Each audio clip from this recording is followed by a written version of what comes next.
So ಕಾಶ್ಮೀರದಲ್ಲಿ ಉಗ್ರ ದಾಳಿಗೆ ಮತ್ತೋರ್ವ ಕನ್ನಡಿಗ ಸಾವನ್ನಪ್ಪಿರುವಂತಹ ವರದಿ ಈಗಷ್ಟೇ ಬರ್ತಾ ಇದೆ.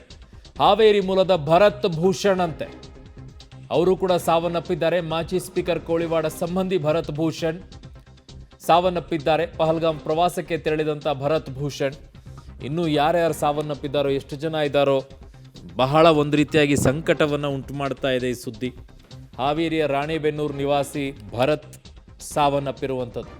ಕಾಶ್ಮೀರದಲ್ಲಿ ಉಗ್ರರ ದಾಳಿಗೆ ಮತ್ತೋರ್ವ ಕನ್ನಡಿಗ ಸಾವು. ಶಿವಮೊಗ್ಗದಲ್ಲಿ ಮಂಜುನಾಥ್ ಅವರು ಒಂದು ಕಡೆಗೆ ಸಾವನ್ನಪ್ಪಿದ್ರೆ, ಈ ಕಡೆಗೆ ಹಾವೇರಿಯ ಇನ್ನೊಬ್ಬ ಭರತ್ ಭೂಷಣ್ ಅನ್ನುವಂಥದ್ದು ಈಗ ಸಾವನ್ನಪ್ಪಿದ್ದಾರೆ. ಇನ್ನು 30 ಜನದಲ್ಲಿ ಕನ್ನಡಿಗರು ಎಷ್ಟಿದ್ದಾರೆ, ಉಳಿದಂಥ ಯಾವ ರಾಜ್ಯದವರು ಎಷ್ಟು ಜನ ಇದ್ದಾರೆ, ಒಂಥರ ಆ ಕುಟುಂಬದವರ ಸಂಕಟ ಹೇಳತೀರದಾಗಿದೆ. ಬರೀ ನಮ್ಮ ಸೈನಿಕರೇ ಹುತಾತ್ಮರಾಗಿ ಬಂದಾಗಲೇ ನಮಗೆ ಸಂಕಟ ಆಗ್ತಾ ಇರುತ್ತೆ. ದೇಶಕ್ಕೋಸ್ಕರ ಪ್ರಾಣವನ್ನು ಅರ್ಪಿಸಿದ್ರು. ಇಲ್ಲಿ ಪ್ರವಾಸಕ್ಕೆ ಅಂತೇಳಿ ಒಂದು ಸ್ವಲ್ಪ ಸಮಾಧಾನ ಮಾಡೋಣ, ಖುಷಿಯಾಗಿದ್ದು ಬರೋಣ ಅಂತೇಳಿ ಹೋದಂಥವರು ಜೀವವನ್ನು ಕಳ್ಕೊಂಡಿದ್ದಾರೆ. ಈಗ ಈ ಭಯವನ್ನು ಹುಟ್ಟಿಸುವಂಥ ಕೆಲಸನೇ ಭಯೋತ್ಪಾದಕರ ಕೆಲಸ. ಅಲ್ಲಿ ಯಾರು ಬರಬಾರ್ದು, ಅದು ನಮ್ಮದು ಅನ್ನುವಂಥದ್ದನ್ನು ತೋರಿಸೋಕ್ಕೋಸ್ಕರ ಈ ರೀತಿಯಾಗಿ ಮಾಡ್ತಾ ಇದ್ದಾರೆ. ಇಂಥವರಿಗೆ ಸರಿಯಾದಂಥ ಪಾಠವನ್ನು ಕಲಿಸಬೇಕಾದಂಥ ಅಗತ್ಯತೆ ಈಗ ಇದೆ. ನನ್ನ ಸಹೋದ್ಯೋಗಿ ಈಗ ಕ್ರೈಮ್ ಬ್ಯೂರೋ ಹೆಡ್ ಆಗಿರುವಂಥ ಮುರಳೀಧರ್ ನನ್ನ ಸಂಪರ್ಕಕ್ಕೆ ಸಿಗ್ತಾ ಇದ್ದಾರೆ. ಮುರಳಿ, ಬಹಳ ಸಂಕಟ ಆಗ್ತಾ ಇದ್ದೀರಿ. ಒಂದೊಂದು ಈ ಸುದ್ದಿಯನ್ನು ಕೇಳ್ತಾ ಇದ್ದಾಗ ಮೊದಲು 1, 2 ಅಂತ ಸಾವು ಕೇಳಿದಾಗ 5 ಅಂತ ಬಂತು, 25 ಬಂತು, ಈಗ 30 ಬಂತು. ಕನ್ನಡಿಗರು ಒಬ್ಬರು ಅಂತ ಇತ್ತು, ಈಗ 2 ಅಂತ ಹೇಳ್ತಾ ಇದ್ದಾರೆ. ಏನಿದೆ ಹೆಚ್ಚಿನ ಮಾಹಿತಿ ಮುರಳಿ? ಅರುಣ್, ಖಂಡಿತವಾಗಿಯೂ ಯಾವ ರೀತಿಯಲ್ಲಿ ಉಗ್ರರು ನರಮೇಧವನ್ನ ಮೆರೆದಿದ್ದಾರೆ ಅನ್ನೋದಕ್ಕೆ ಇದೊಂದು ಉದಾಹರಣೆ. ಯಾಕಂದ್ರೆ ಈಗ ಸಾಕಷ್ಟು ದೃಶ್ಯಾವಳಿಗಳು ಕೂಡ ಬರ್ತಾ ಇದಾವೆ. ದೃಶ್ಯಾವಳಿಗಳಲ್ಲಿ ಕನ್ಫರ್ಮ್ ಆಗ್ತಾ ಇರೋಂಥದ್ದು ಸರಿಸುಮಾರು 20ಕ್ಕೂ ಹೆಚ್ಚು ಜನ ಸಾವನ್ನಪ್ಪಿದ್ದಾರೆ. ಹೆಣಗಳ ರಾಶಿಯನ್ನ ಸೈನ್ಯದ ಅಧಿಕಾರಿಗಳು ತಂದು ಒಂದು ಕಡೆಯಲ್ಲಿ ಇಟ್ಟಿರುವಂತದ್ದು.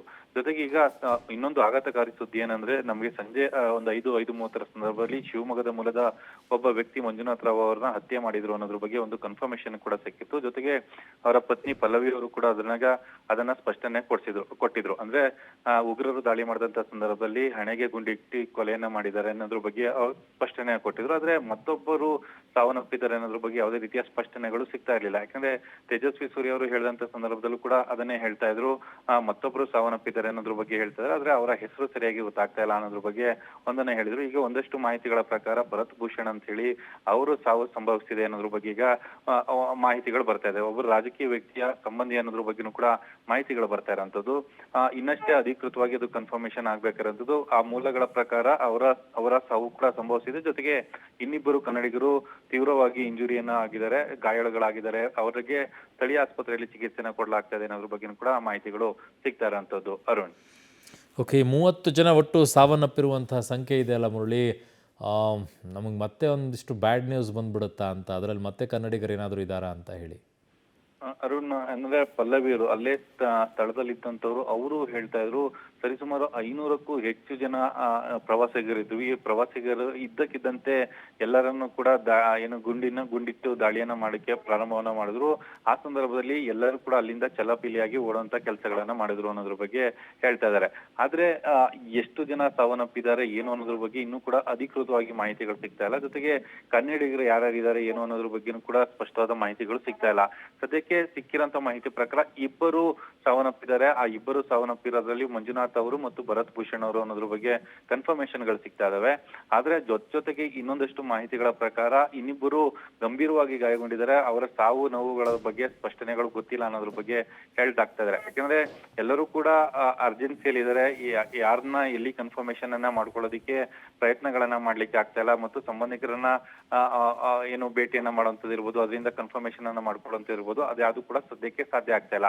ಜೊತೆಗೆ ಈಗ 30ಕ್ಕೂ ಹೆಚ್ಚು ಜನ ಸಾವನ್ನಪ್ಪಿದ್ದಾರೆ ಅನ್ನೋದ್ರ ಬಗ್ಗೆ ಹೇಳಲಾಗ್ತಾ ಇದೆ. ಈಗ ಘಟನೆ ನಡೆದಂತ ಸ್ಥಳಕ್ಕೂ ಜೊತೆಗೆ ನೆಟ್ವರ್ಕ್ ಇರುವಂತ ಸ್ಥಳಕ್ಕೂ ಸರಿಸುಮಾರು 10ರಿಂದ 12 ಕಿಲೋಮೀಟರ್ ದೂರ ಇದೆ. ಅದು ದೊಡ್ಡ ಸಮಸ್ಯೆ ಆಗ್ತಾ ಇರೋಂಥದ್ದು ಕನ್ಫರ್ಮೇಶನ್ ಅನ್ನ ಪಡಿಲಿಕ್ಕೆ ಅಂತ ಹೇಳಿ ಬರ್ತಾ ಇರೋಂಥ ಮಾಹಿತಿ. ಅರುಣ್, ಓಕೆ ಮುರಳಿ, ನಿಮ್ಮೆಲ್ಲ ಮಾಹಿತಿಗೆ ಧನ್ಯವಾದಗಳು. ಸೊ ಆಗಸ್ಟ್ 2ನೇ ತಾರೀಕು 2000ನೇ ಇಸ್ವಿಯಲ್ಲಿ ಅಮರನಾಥ ಯಾತ್ರಿಕರ ಮೇಲೆ ದಾಳಿ ನಡೆದಿತ್ತು. ಅವತ್ತು 32 ಜನ ಸಾವನ್ನಪ್ಪಿದ್ರು. ಅದಾದ ನಂತರ ಅತಿ ಹೆಚ್ಚು ಈಗ 2ನೆಯ ಸಾವು, ಇದು 30 ಜನ ಸಾವನ್ನಪ್ಪಿರುವಂಥದ್ದು. 25 ವರ್ಷಗಳಾಗೋಯ್ತು. ಆಗ 2000ನೇ ಇಸ್ವಿಯಿಂದ ಸತತವಾಗಿ ಅಲ್ಲಿ ಅಟ್ಯಾಕ್ ಆಗ್ತಾನೇ ಇರುತ್ತೆ. 2000, 2001, 2002, 2017 ಇವೆಲ್ಲ ಅಟ್ಯಾಕ್ ಆಗ್ತಾ ಬಂದಂಥ ವರ್ಷಗಳು. ಆ ಸಂದರ್ಭದಲ್ಲಿ ಇಲ್ಲಿಯವರೆಗೂ 52 ಜನ ಈ ಅಟ್ಯಾಕ್ಗಳಲ್ಲಿ ಸಾವನ್ನಪ್ಪಿರುವಂಥದ್ದು, 100ಕ್ಕಿಂತಲೂ ಹೆಚ್ಚು ಜನ ಗಾಯಗೊಂಡಿರುವಂಥ ಘಟನೆಗಳಿದೆ. ಇವೆಲ್ಲವೂ ಕೂಡ ಅನಂತನಾಗ್, ಶ್ರೀನಗರ, ಪುಲ್ವಾಮಾ ಇವೆಲ್ಲ ಈ ಭಾಗಗಳೇನಿದೆಯಲ್ಲ ಇವೆಲ್ಲ ಅಟ್ಯಾಕ್ ಆಗುವಂಥ ಭಾಗಗಳೇ. ಅಮರನಾಥ ಯಾತ್ರೆಗೆ ಹೋಗ್ಬೇಕಾದ್ರೆ ಬೇಕು ಅಂತಲೇ ಹಿಂದೂ ಯಾತ್ರಿಕರನ್ನ ಟಾರ್ಗೆಟ್ ಮಾಡ್ತಾರೆ. 2000ನೇ ಇಸ್ವಿಯ ನಂತರ 25 ವರ್ಷಗಳ ಬಳಿಕ ಈ ಪ್ರಮಾಣದಲ್ಲಿ ಸಾವನ್ನಪ್ಪುವ ರೀತಿಯಲ್ಲಿ ಅಟ್ಯಾಕ್ ಮಾಡಿರುವಂಥದ್ದು ಬಹುದೊಡ್ಡ ಅಟ್ಯಾಕ್ ಇದು. 2000ನೇ ಇಸ್ವಿಯ ನಂತರ ನಡೆದಂಥ ಬಹಳ ದೊಡ್ಡ ಅಟ್ಯಾಕು. ಆವಾಗ 32 ಜನ ಸಾವನ್ನಪ್ಪಿದ್ರು, ಇವತ್ತು 30 ಜನ ಅಂತಿದ್ದಾರೆ. ಇನ್ನೂ ಹೆಚ್ಚಿನ ಸಂಖ್ಯೆ ಆಗದೇ ಇರಲಿ.